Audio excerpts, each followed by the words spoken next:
Go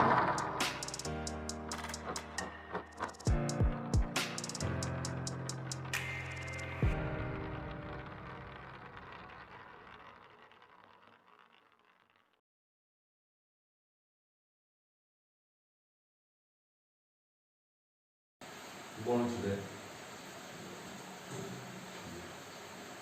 today we are going to see the magnetic flux and Faraday's law of induction. In previous classes we have already learned what is electromagnetic induction, how is it produced, and what are the characteristics to it, and 3 experiments we have learned and explained in the previous classes. Today we are going to see what exactly means magnetic flux. Faraday's great insight lay discovering a simple formula, mathematical relation. To explain this, a series of experiments he carried out on electromagnetic induction. And before that, let us get to know that what do you mean by magnetic flux. Magnetic flux is defined as the same way as we explained the electric flux in the previous chapter. Magnetic flux through a plane of area A is placed in a uniform magnetic field. For example, a plane of area A. So this is the area A, and the number of lines that passes through this plane, number of magnetic field lines that passes through this area of plane A gives the magnetic flux of a magnetic field. Then the strength of the magnetic field is dependent upon the number of field lines passing through the plane area A. It can be defined as, the magnetic flux can be defined as a phi B. That gives the product of the magnetic field into area, since both are vector quantity, and we write, so that means that is equal to B into A cos theta, where theta is the angle between the magnetic field and the area of plane A. If the magnetic field has different magnitudes and different directions at different points, then the magnetic flux through that surface area A can be written as this phi B is equal to. So if this different area has the different direction, that means if it is not a plane area, okay, then the directions and magnitude of the magnetic field will be different at different points. For example, the area like this, the magnetic field lines may be in different directions here, and so the magnitude will be different. So in that case, we cannot generalize the equation like this.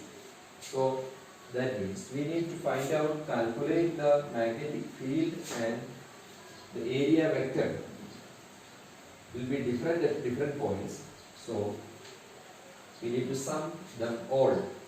So then magnetic field we can be write as, the magnetic field will be same every point, but the area will be different. The area vector will be different. So that we can write B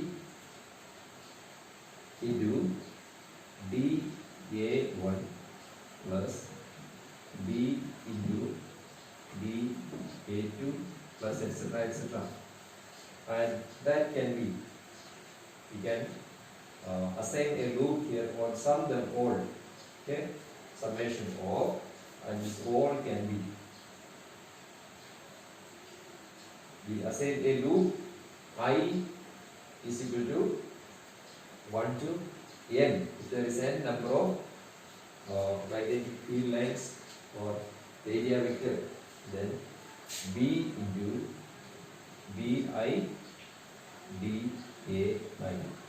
that will be the magnitude of the magnetic flux. Weber, or you can ask WB, or Tesla, meter square. Tesla meter square, T meter square. These are the SI units. It is a scalar quantity. From the experimental observations, Faraday arrived at a conclusion that an induced current is produced in a coil when a magnetic flux is moved in or away from a coil C1. And this happens when the magnetic flux changes with the time. From the experiment 1, we have learned that when a magnet is moved towards a coil C1 and move away from a coil C1, then a magnetic flux is, an induced current is formed in the coil C1. And the experiment 2, we have learned that when a coil C2 is, current carrying coil C2 is moved away or moved towards the coil C1, and the induced current in the coil C1 increases to the maximum value from the zero. As the coil is stationary, then there is the electric current passes through the coil is same or constant. There is no induced current is formed in the coil C1. And when the coil C2 is moved away from the coil C1, then the electric current passes through the coil C2 is changes, or the magnetic flux changes, drops from the maximum value to the zero, so that an induced current is then produced in the coil C1. And the third experiment, we have learned that when a tap key is pressed in this coil C2, then suddenly the current flowing through the coil changes with the time. So this induces a magnetic flux from the value of 0 to a maximum value. So it induced an EMF in the induced current in the coil C1. As long as the tap key is held pressed, then there is no, the electric current passing through the coil is constant, then there is no induced current is formed. And when the tap key is released, then the electric current passing through the coil C2 is suddenly forced. So that produces an induced current in the coil C1. So this is how the electromagnetic induction was explained by Faraday. And from these observations of these experiments, he arrived at a conclusion that an induction, electromagnetic induction takes place, and Faraday formed a law from his experimental observations, and it is known as Faraday's law of induction. Faraday's law of induction states the magnitude of the induced EMF in a circuit is equal to the time rate of change of magnetic flux through that circuit. Mathematically, the induced EMF can be written as,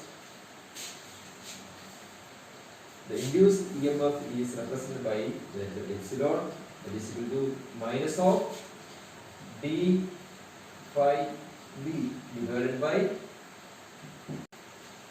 the negative sign indicates the direction of EMF.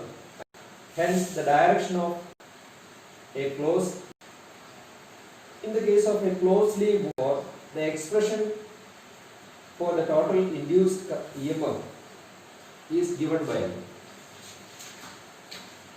epsilon is equal to minus of n d phi b divided by b.